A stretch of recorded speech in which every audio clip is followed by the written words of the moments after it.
저는 30대 후반 주부예요. 살면서 살림이 나아진 집은 첫째가 고생, 잘 살다가 나중에 망한 집은 막내가 고생이라고 하잖아요. 저희 시댁의 경우는 전자였어요. 노름에 빠져서 대대로 내려온 전답에 하나 남은 집까지 팔아먹고 돌아가신 시아버지 탓에 제 남편은 어려서부터 가장 노릇을 하며 고생을 했거든요. 어머니 말씀으론 제 남편이 공부를 잘해서 동네에 소문난 수재였다는데 집이 찢어지게 가난한 탓에 대학은 꿈도 못 꾸고 낮에는 일하고 밤에 야간 고등학교를 다녔다고 하더군요. 내 자식이지만 큰애는 정말 버릴 게 하나 없는 사람이다. 못난 부모 만나 어릴 때부터 굶기도 많이 굶고 이 고생 저 고생 안 해본 게 없는 애야. 애미로서 해준 것도 없고 고생만 시킨 게 마음에 걸리는구나. 살아생전에 어머님께서는 늘 이렇게 말씀하셨어요. 어머니 말 맞다나 저희 남편 같은 사람도 없을 거예요. 성실하고 자상한 데다 어려운 사람을 보고 그냥 넘기는 적이 없는 사람이죠. 의경으로 제대하고 경찰이 된 남편은 동네 파출소에 있을 때도 사비를 털어 독거노인과 불우 청소년을 돕곤 했어요. 쉬는 날에도 몸이 불편한 동네 어른들을 찾아뵙느라 휴일도 반납할 정도였죠. 그러다가 어머님이 돌아가시고부터는 아예 10살 어린 동생을 맡아 키우고 대학 공부까지 시켰죠. 시동생 결혼할 때는 신혼집 구하라고 대출까지 받아 전셋집을 해주었고요. 저희 친정엄마는 이런 제 남편을 보고 오지랖이 넓다고 탓하지만 그때까지만 해도 저는 그렇게 생각 안 했어요. 부모 없이 결혼하는 동생을 생각하는 남편의 마음을 잘 아니까요. 그래서 그 뜻을 따랐던 거고요. 천성이 착한 사람이라 그 정도 일은 당연한 거라고 생각했거든요. 그런데 지금에 와서는 그때 남편을 말리지 못한 게 천추의 한이 되네요. 왜냐고요? 바로 얼마 전 시동생이 했던 행동 때문이에요. 한때는 세상에 둘도 없이 가까웠던 남편과 시동생의 관계가 남보다 못한 사이가 된 건 불과 몇 년 전부터예요. 동서가 주식으로 대박을 치면서 많은 돈을 벌고부터였죠. 옛말에는 곳간에 인심이 난다고 했지만 실상은 곳간이 채워질수록 개구리 올챙이적 생각을 못하더라고요. 허울 좋은 옛말일 뿐이었던 거죠. 없는 살림에 돈이 생기고 보니 시동생 내외의 목에 힘부터 들어갔어요. 그리곤 위아래도 모르고 까부는데 성질 같아선 한 대 패고 싶을 정도였죠. 모르긴 해도 예전에 저였다면 정말 그랬을지도 모르겠네요. 100일 동안 마늘과 쑥으로 버티던 웅녀의 심정으로 꾹 참았다니까요. 사실 저에게는 남편만 아는 오래된 비밀이 있어요. 그 얘기를 하자면 20년 전으로 거슬러 올라가야 돼요. 제가 17살이던 시절로요. 당시 저는 소위 말하는 날라리였어요. 처음부터 그랬던 건 아니고 15살 때 아빠가 돌아가시고 엄마랑 단둘이 살게 되면서 일탈을 하게 된 거였죠. 아빠가 돌아가시고 엄마는 외롭다는 이유로 툭하면 집에 남자를 들였어요. 제 눈에는 그런 엄마가 사람으로 보이지 않았죠. 아빠의 온기가 채 가시기도 전에 남자를 집에 들이는 게 도저히 이해가 안 갔으니까요. 그래서 허구한 날 엄마와 싸웠어요. 엄마는 남자 없으면 못 살아? 뭐가 그렇게 외롭다고 툭하면 집에 남자를 들여? 내 입장은 생각 안 해? 자식 보기 창피하지도 않냐고. 인연이 뭐가 어쩌고 어째? 그동안 먹여주고 키워줬더니 고마운 줄을 모르고 어디서 엄마한테 대들어. 그래, 난 남자 없으면 안 된다. 외로워서 죽을 것 같은데 어떻게 딸년이라고 하나 있는 게 혼자 남은 엄마 걱정은 못할 망정 타박은. 그리고 내가 뭘 그렇게 잘못했니? 내가 불륜을 저질렀어. 남의 남자를 뺏어서 만났어. 말해봐. 남녀가 만나서 연애하는 게 뭐가 잘못이라는 거야? 괜한 내 탓하지 말고 네 인생이나 똑바로 살아 이년아. 매일 결론 없는 평행선만 달렸습니다. 그러다 보니 서로 얼굴을 마주치는 게 불편해졌고 집에 들어가는 게 그렇게 싫었어요.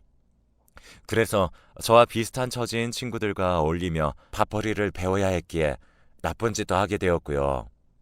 툭하면 근처 학교 일진들과 패싸움을 하고 잘 사는 집 애들한테 돈도 뺏고 괴롭히기도 했어요. 막장 인생이었죠. 그땐 세상이 싫었거든요. 불행한 나와는 달리 행복하게 사는 사람들을 보면 괜히 화가 났어요. 변명 같지만 나도 남들처럼 평범한 가정에서 사랑받고 자랐다면 이렇게 삐뚤어지지는 않았을 거라 생각했죠. 참 철이 없었던 거예요. 하루는 배가 고파서 친구들과 동네 슈퍼에 들어가 빵과 과자를 훔쳤는데 도망치는 과정에서 문턱에 다리가 걸려 넘어지는 바람에 저만 잡히게 됐어요. 그때 신고를 받고 달려온 경찰이 바로 지금의 제 남편이에요. 경찰을 보자 주인 아줌마는 저를 당장 감옥에 쳐넣으라며 길길이 뛰었어요. 그동안 없어진 물건값까지 다 저한테 물어내라면서요. 저런 것들은 사회에서 격리시켜야 돼. 태가리에 피도 안 마른 게 벌써부터 남의 물건에 손대는데 어디 제대로 된 인간이 되겠냐고. 하나를 보면 열을 안다고. 모르긴 해도 네 부모도 너랑 똑같은 년놈들일 거다. 그러니 자식을 도둑년을 만들었지. 저런 것도 딸년이라고. 네 엄마 너 낳고 미역국을 먹었다니? 네 엄마 낯짝이 궁금하다. 순간 그 말에 울컥했어요. 아무리 제가 잘못은 했지만 죄 없는 우리 엄마까지 욕먹으니까 화도 나고 속이 상했거든요. 그때였어요. 얼굴이 빨개진 남편이 소리를 버럭 질렀어요. 아주머니, 말이 너무 심한 거 아닙니까? 아주머니도 자식 키우는 입장이면서 무슨 말을 그렇게 하세요. 이 학생이 돈을 훔친 것도 아니고 빵이랑 과자였어요. 보면 몰라요. 배가 고파서 훔친 거라는 걸. 어른이 돼서는 그 정도 헤아려 줄 아량도 없으세요? 물론 훔친 건 잘못이지만 적어도 얼마나 배가 고팠으면 그랬을까 하는 생각 정도는 하실 수 있는 거잖아요. 그런데 거기다 대고 그런 모욕까지 하셔야 되겠어요? 정말 너무하시네요. 그 말에 주인 아줌마는 더 이상 아무 말도 하지 않았어요. 그리고는 이전에 없어졌던 것까지 다 물어준다면 없던 일로 하겠다고 하더군요. 그리고는 10만 원을 불렀어요. 당장 주머니에 100원짜리 동전 하나 없던 저는 고개만 떨굴 뿐이었죠. 남편은 일단 자기 돈으로 값을 치르고는 저를 데리고 나왔어요. 그때까지 제 머릿속에는 파출소에 도착하면 엄마한테 전화를 할 테고 그럼 엄마 얼굴을 어떻게 보나 그 걱정뿐이었거든요. 그런데 남편이 저를 파출소가 아닌 분식집으로 데리고 가지 뭐예요. 그리고는 김밥과 떡볶이에 순대까지 잔뜩 시켜주었어요. 일단 먹자. 나머지 일은 먹고 나서 해결하자고. 내가 많이 굶어봐서 아는데 배고프면 아무 생각도 안 나. 남편은 제 손에 젓가락을 쥐어주며 다정하게 웃어주었어요. 슈퍼에서 봤을 때 몰랐는데 가까이서 보니 저랑 나이 차이도 얼마 안 나는 젊은 오빠더라고요. 그런데도 행동은 나이 든 어른들보다 더 어른 같았더라니까요. 저희 엄마나 슈퍼 아줌마보다 더요. 딱히 사건 접수된 것도 아니고 슈퍼 주인 아줌마가 돈도 다 돌려받아서 더는 문제 삼지 않겠다고 한 덕분에 저는 파출소 소장님한테 훈계를 듣는 걸로 그날의 사건은 일단락되었어요. 하지만 제가 미성년자였기 때문에 보호자한테 인계를 해야 해서 부득이 엄마가 파출소에 와야 했죠. 화려한 화장과 옷차림의 엄마는 남자와 함께 파출소로 들어왔습니다. 그리고는 다짜고짜 제 뺨을 쳤죠. 차라리 죽어라 이년아. 네 애미 잡아먹으려고 곡하니? 지금 이런 걸 딸년이라고 키워낸 내가 이러고 사는 내 인생이 불쌍하다. 경찰 아저씨, 차라리 저거 깜빵에 넣어주세요. 제 꼴도 보기 싫으니까. 이러고 살 거면 차라리 네 아빠 죽을 때 같이 죽지 그랬어. 그랬으면 나라도 홀가분하게 살았을 텐데. 피 한 방울 안 섞인 경찰도 빵을 훔친 제가 배고팠을 걸 먼저 생각하는데 날 낳아준 엄마는 그렇지 않았어요. 오직 당신 생각뿐이었죠. 저는 그 앞에서 고개를 푹 숙인 채 눈물만 뚝뚝 흘리고 있었어요. 그런 저를 물끄러미 바라보던 남편은 제게 다가와 조용히 그러더군요. 언제든 배고프면 파출소로 오라고요. 누가 그러더라고요. 인간에게 가장 큰 상처를 주는 건 인간이지만 인간을 구원하는 것도 바로 인간이라고요. 그날 저는 미래의 제 남편한테 구원을 받았던 것 같아요. 날 생각해주는 사람을 생각해서라도 다시는 그런 일로 파출소에 드나들지 않겠다고 결심했거든요. 나쁜 짓도 끊고 제대로 살아서 멋있게 이 남자 앞에 다시 서겠다고요. 목표가 생기니 뭔가를 해야겠다는 의욕도 솟구치더라고요. 그래서 그동안 놓았던 공부를 다시 열심히 하고 착실한 학생이 되었어요. 힘들 때는 파출소로 찾아가 멀리서 남편을 지켜보다 오곤 했고요.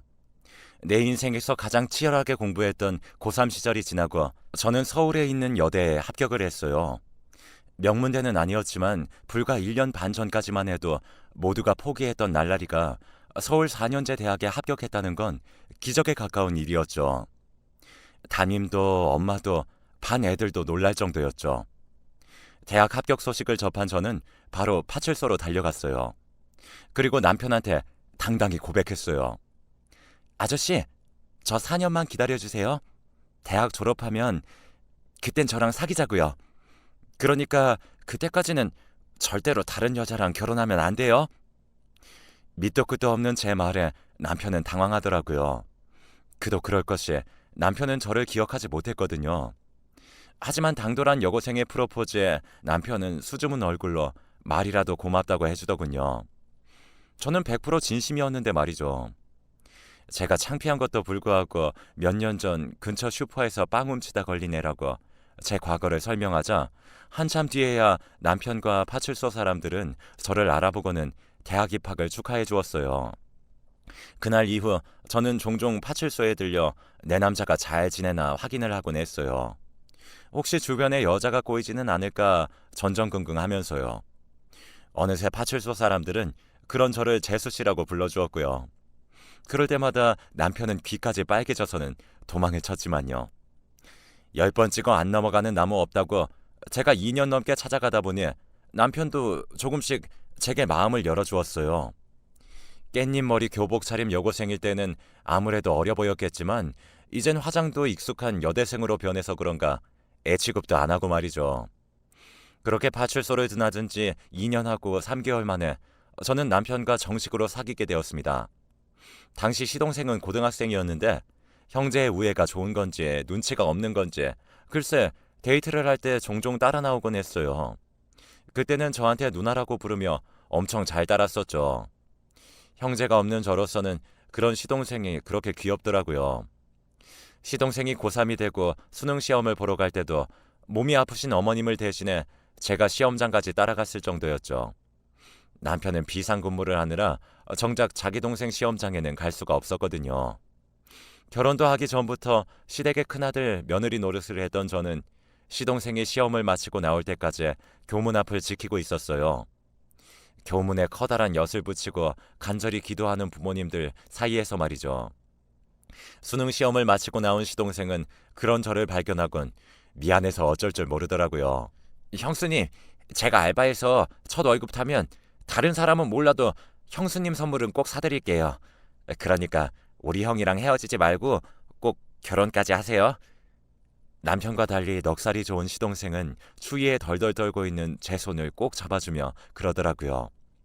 다행히 수능 성적이 잘 나온 시동생은 무난히 서울 4년대 대학에 합격했고 입학 전까지 아르바이트를 하며 용돈을 벌었어요. 그리고는 약속했던 대로 제게 귀걸이를 선물해 주었죠. 은도 아니고 싸구려 길거리표였지만 아직도 그 귀걸이를 가지고 있을 만큼 제게는 뜻깊은 선물이었어요. 대학을 졸업한 저는 전공을 살려 교육 관련 회사에 취직을 했고 그 해 가을 드디어 결혼을 하게 되었죠. 주변에선 뭐 그리 일찍 결혼을 하냐고 했지만 솔직히 친정엄마와 사이가 안 좋았던 저는 하루라도 빨리 결혼해 집을 탈출하고 싶어서 더 서둘렀어요. 고부간의 갈등으로 고생하는 사람들도 있겠지만 제 경우는 오히려 어머님이 친정엄마보다 편하고 좋았어요.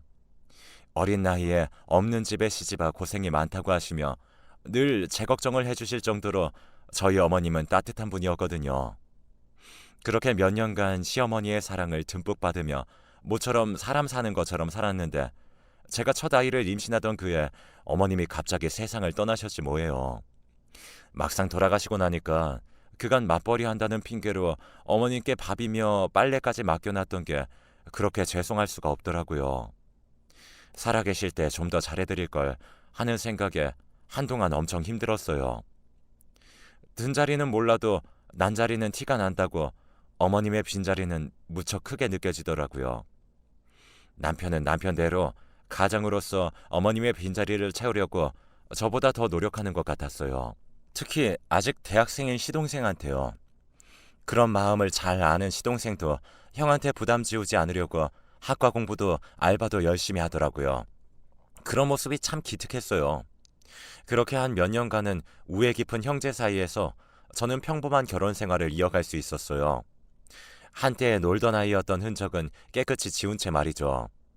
거기다 남편이 근무지를 옮겨서 더더욱 제 과거를 아는 사람이 없었죠. 그 사이 군대도 다녀오고 대학까지 졸업한 시동생은 의료기기를 취급하는 중소기업에 취직해 직장 생활을 했어요.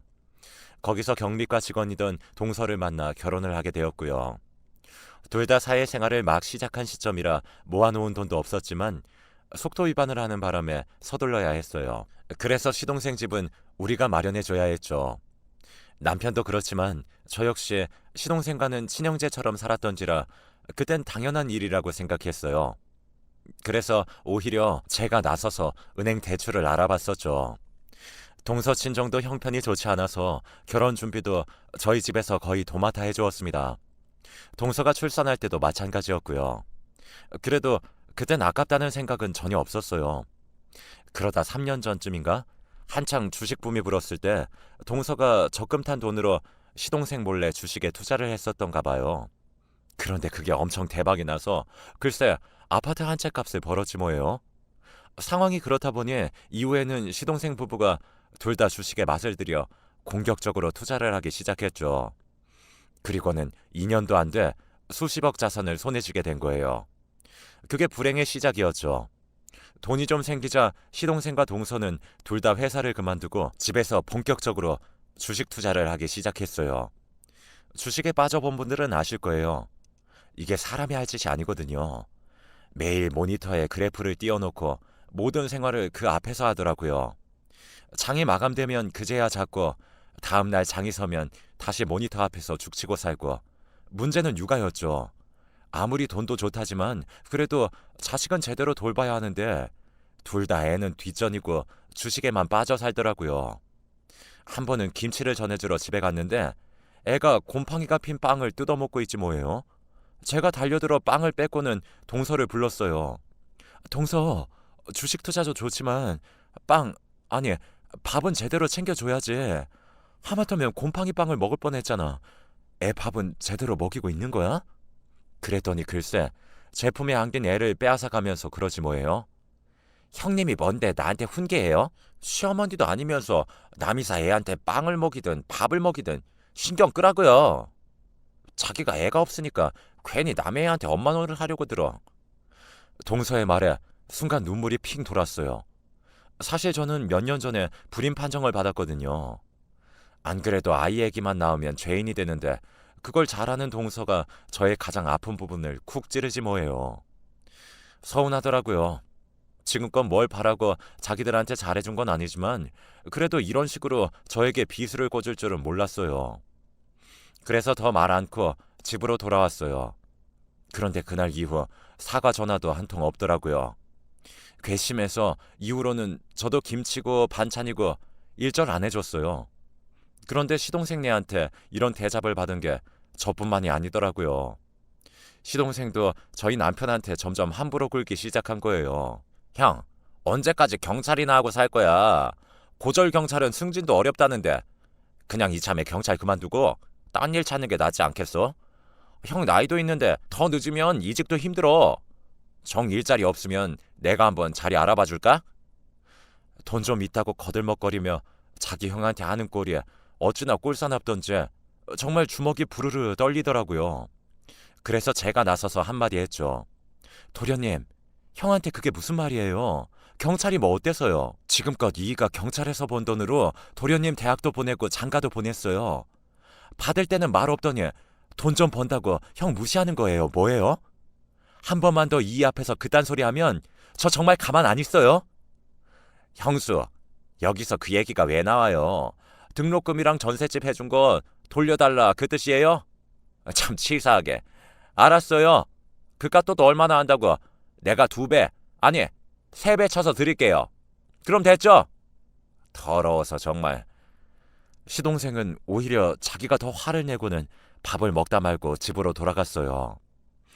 아, 내 친동생 같았으면 당장 멱살을 잡아서 내동댕이 쳤을 텐데 시동생이라 그러지 못한 게 억울해서 한숨만 푹 쉬고 있었는데 남편이 조용히 수저를 놓고 일어났어요. 그리고는 안방으로 들어가더군요. 그런 남편의 뒷모습을 보니 어찌나 가슴이 아프던지 저 사람이 말은 안 해도 지금 심정이 어떨지는 누구보다 잘 알겠더라고요. 그날 이후 시동생 부부는 저희 집에 발걸음을 뚝 끊었습니다. 기대도 안 했지만 2배, 3배 주겠다던 돈도 감감무소식이었고요. 그러던 어느 날이었어요. 막 출근해서 업무를 시작하려는데 파출소에서 전화가 왔지 뭐예요. 네? 그이가 다쳐요? 얼마나요? 순찰을 나갔던 남편이 공사장에서 무단으로 투기한 폐자재에 걸려 넘어져 다리를 다쳤더라고요. 남편은 한사코 집에 연락하지 말라고 했지만 상처가 심해서 병원에 입원을 해야 해서 연락을 했던 거죠. 저는 회사에 월차를 내고 병원으로 달려갔어요. 도착해보니 응급수술을 해야 한다며 수술 동의서에 사인을 하라고 하더라고요. 남편을 수술실에 들여보내놓고 그 앞에서 한참을 울었어요. 수술을 해도 다리 상태가 예전처럼 돌아오지 못할 거라고 했거든요. 아직 40대 중반인데 다리를 절게 될 거라니 눈앞이 캄캄하더라고요. 누구보다 건강에 자신이 있던 사람이 그런 자신의 모습을 받아들이기도 쉽지 않을 것 같아서 혹여 마음에 상처를 받지는 않을지 걱정이 됐죠. 그렇게 수술을 받은 남편은 4시간 뒤에 병실로 옮겨졌어요. 늘 든든한 산처럼 느껴졌던 남편이 초췌한 모습으로 병상에 누워있는 걸 보니 자꾸 눈물이 나더라고요. 그래서 우는 모습을 남편한테 들키지 않으려고 화장실로 갔어요. 그리곤 돌아가신 어머니한테 빌었죠. 어머님, 평생 고생만 한 이 사람 다리까지 절게 되면 불쌍해서 어떻게 해요? 어머님이 제발 도와주세요. 제가 제사도 더 열심히 지내드릴게요. 그런다고 될 일은 아니었지만 그래도 저로서는 믿을 구석이 없어서 한참을 속으로 기도를 했어요. 병실에 돌아와 보니 수술을 집도했던 의사 선생님이 와 계시더라고요. 하도 울어서 2눈이 시뻘개진 저를 보시더니 수술이 잘 됐으니 걱정하지 말라며 위로를 해주시더군요. 다행히 부위가 나쁘지 않아서 재활만 잘하면 다리를 저는 일은 없을 거라고요. 그 말에 어찌나 위안이 되던지 나도 모르게 어머님 감사합니다를 외쳤다니까요. 마취에서 깨어난 남편은 자신의 다리는 생각도 않고 제 걱정부터 했어요. 놀라게 해서 미안하다고요. 뭐가 미안해? 다친 당신이 왜 미안해? 거기에 폐자재를 버린 놈들이 미안해야지. 내가 당신 태엄만 해봐. 그것들 아주 가만히 안 둬. 성질을 버럭 내는 저를 보고는 그제야 남편이 빙그레 웃더군요. 수술은 잘 됐지만 재활을 해야 해서 남편은 당분간 집에서 쉬어야 했어요. 그렇게 한 달이 지난 어느 날이었습니다. 퇴근해보니 시동생 내외가 집에 와 있더라고요. 형이 다쳤다고 연락을 해도 병원을 들여다보지도 않더니 그래도 걱정은 됐는지 집으로 찾아왔나 했어요. 그런데 남편과 뭔가 얘기를 나누다가 제가 들어오니 얼른 입을 닫더라고요. 내외가 제 눈치만 슬슬 살피는 게 낌새가 하도 수상해서 일부러 남편 옆에 가서 앉았어요. 무슨 얘긴데 내가 오니까 딱 그쳐요? 여보, 무슨 얘기했어? 그러자 남편은 착잡한 표정으로 제 눈을 피해 고개를 돌리더군요. 그때였어요. 동서가 그러더라고요. 이렇게 된 거 숨길 거 있나요? 따지고 보면 아주버님한테도 좋은 제안인데 다리도 다치셔서 전처럼 경찰 일하기 힘들 거 아니에요. 게다가 요즘 세상이 좀 흉흉해요. 칼에 총까지 든 범인을 잡으러 다니다 혹시 큰일이라도 당하면 어떻게 해요? 다리까지 성치 않은데 게다가 사람들이 경찰이라고 하면 어디 대접이나 해주나요? 짭새니 뭐니 놀리기 일쑤지. 그러니까 이참에 경찰 그만두세요. 저희가 아주버님 모실게요. 순간 귀를 의심했어요. 경찰을 그만두라는 건 그렇다 쳐도 왜 자기들이 내 남편을 모신다는 건지 이해가 안 갔거든요. 그런데 들어보니 일자리를 준다는 얘기더라고요. 얼마 전에 시동생이 컨설팅 회사를 차렸는데 거기 와서 일하라고요. 그때였죠. 묵묵히 듣고 있던 남편이 동서 말을 끊고는 자기는 그럴 생각이 없다고 거절을 하더라고요. 평소라면 상대방 얘기를 다 듣고 자기 얘기를 하는 사람이 왜 이러나 싶었죠. 그런데 동서 얘기를 더 듣고 보니 남편이 왜 그랬는지 알겠더라고요. 왜요? 동서 기사라서 그래요? 말이 운전기사지. 따지고 보면 그건 수행비서나 마찬가지인데. 게다가 이 사람이 자기 형인데 월급도 좀 톡톡히 해주겠어요. 솔직히 우리가 사람 구하자면 얼마든지 구해요. 그래도 아주버님한테 맡기려는 건 그간 우리한테 해준 것도 있고 다리까지 그렇게 된 마당에 온전히 경찰 일을 할까 싶어 그런 거라고요. 그래, 그 다리로 어디 취직도 못해. 다 생각해서 하는 말인데 그걸 무자르듯 자르냐? 자격지심이야 뭐야? 듣자하니 이것들이 글쎄 제 남편한테 시동생 운전기사를 하라지 뭐예요? 순간 그간 참았던 화가 머리끝까지 오르면서 그간 잊고 살았던 날라리 본능이 제대로 터져나왔어요. 뭐가 어쩌고 어째? 이 미친 것들이 어디서 대먹지 않은 소리 씹으려? 뭐? 그 다리로 어디 취직도 못해? 찢어진 주둥아리라고 어디서 함부로 나불거려 대먹지 않게. 니들 둘 오늘 대가리가 엉덩이에 인사 좀 해볼래? 니들 눈깔 빼서 저글링 한번 해줘. 가짜는 무말랭이 같은 것들이 어디 감히 내 남편한테 지 기사를 하래? 한번 터져나온 왕년의 욕짓거리들을 날 것 그대로 시동생 내외의 얼굴에 뿜어줬어요. 이런 저의 모습을 처음 본 세 사람은 아무 말도 못한 채 입만 떡 벌리고 굳어버렸죠. 한때 제가 날라리였다는 사실을 아는 남편도 놀라긴 마찬가지였어요. 그렇겠죠. 그동안 조심조심하며 살았으니까요.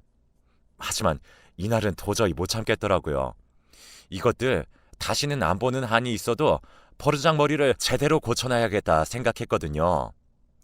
니들이 언제부터 돈 좀 굴리고 살았다고 시건방을 떠는 건데 월세방 하나 구할 돈도 없어서 지형 앞세워 은행 대출 받아간 것들이 너 이자라도 한번 내고 이러냐? 말로는 그간 가져간 돈 2배, 3배 쳐준다더니 왜 소식이 없어?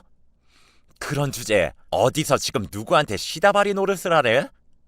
되먹지 않은 개벽다기 같은 새끼들 같으니라고. 눈 깔아 이 새끼야. 아이 포크로 확 뽑아버리기 전에. 그리고 너 터진 입이라고 함부로 떠드는데 내 남편이 네 친구야? 띠동갑도 넘는 아주머님한테 어디 건방지게 반말을 해. 나이를 똥으로 처먹었냐? 어따 대고 반말을 해. 쳐 죽을라고. 좋은 말 할 때 잘 들어라. 오늘 밤까지 네 학비에 신혼집 대출금 은행 이자까지 쳐서 싹 다 보내. 동사가 경리 출신이니까 돈 계산은 잘하리라 믿지만 혹여라도 계산 틀리면 내가 10원마다 강냉이 하나씩 털어줄 테니까 한 치의 오차도 없이 확실히 해. 알았어? 성질이 잔뜩 난 저는 시동네 내외를 집에서 내쫓고는 문을 걸어 잠갔어요. 그리고 몇 시간 뒤에 남편 계좌로 목돈이 들어왔더라고요. 사실 이게 은행 이자를 제대로 친 건지 어떤 건지 잘 모르겠더라고요. 애초에 돌려받을 생각도 안 왔던 돈이니까요. 그래서 그냥 덮으려고 했는데 남편이 껄껄대며 그러더라고요. 지금껏 자신이 저를 보호하고 산다고 생각했는데 오늘 보니 제가 자신의 보호자였다고 말이에요. 누가 보호자면 어때요? 삶아대고 사는 동안 서로 위하고 살면 되죠. 3개월간의 재활을 마친 남편은 다시 업무에 복귀했어요. 남편 말로는 아직 완쾌는 아니지만 몇 달 뒤엔 전처럼 날아다닐 수 있을 것 같다네요. 그리고 그날 이후 남편은 제가 화가 나서 얼굴이 붉어지면 제 입부터 틀어막는 버릇이 생겼어요. 말로는 제 체면을 생각해서 그런다는데 아무래도 참아야겠죠? 참, 컨설팅 사업을 시작했던 시동생은 몇 달을 못 넘기고 쫄딱 망했어요. 가지고 있던 주식이 폭락해 적자인 회사를 운영해 나갈 자금이 부족해서 그랬다더군요. 화무 11홍이라고 부귀와 권세가 영원하지 않다는 건 몰랐던 거죠. 그래서 다들 하루하루 열심히 일하며 사는 거 아니겠어요? 하루하루 열심히 살아가는 여러분들께 좋은 기운들이 가득하길 바랍니다. 지금까지 제 사연 들어주셔서 감사드려요. 건강하세요.